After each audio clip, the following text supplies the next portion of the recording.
A team of researchers in Australia has uncovered the most intact and complete fossilized skull of an extinct giant thunderbird. Welcome back to Paleopedia, and the Thunderbirds is a group of giant extinct flightless birds that lived in Australia, probably filling an ecological role similar to modern-day ostriches, emus, and cassowaries. This family of birds, referred to as Dromornithidae, were very large, ranging between like 4 to 9 feet tall and weighing around 500 pounds on average. What makes these birds unique, in my opinion, compared to other extinct groups of giant flightless birds are the size of their legs. They had very thick legs supporting a lot of muscles and likely were incredibly powerful birds when they wanted to be. Despite that, they are generally believed to have been herbivorous, unlike other giant flightless birds like the terror birds in South America. But it is really difficult to tell exactly what these birds were probably feeding on because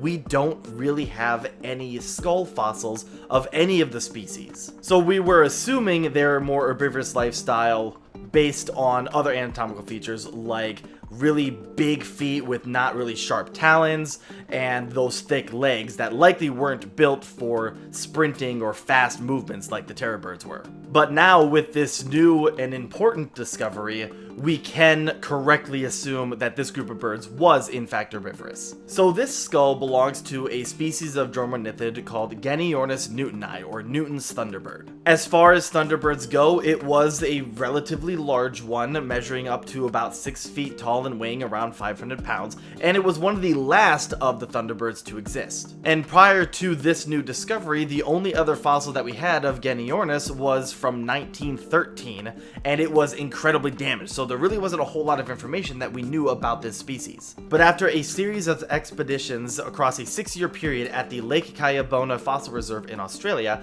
we now have fossils from 6 different individuals, as well as this nearly complete skull. Like other Dromornithids that we do have skulls of, Genyornis' skull was very large with a ridiculously oversized jaw and a very small brain case. But the upper jaw is a little unusual. It has a rounded top and a small bump right in front of where the eyes would be, potentially used for attracting mates. According to the research team, the beak was very goose-like with a wide, rounded end, and the species was likely a very picky eater, probably feeding on fruits and soft leaves. The team also believes that based on several skull adaptations, including nostrils that were really high up near the eyes, as well as the ear being separate from areas associated with jaw movement, Genyornis was probably well adapted to feeding in wet, marshy conditions such as swamps, ponds, and lakes. Now obviously, being a 500-pound bird, it wasn't aquatic. It wasn't swimming and definitely wasn't diving,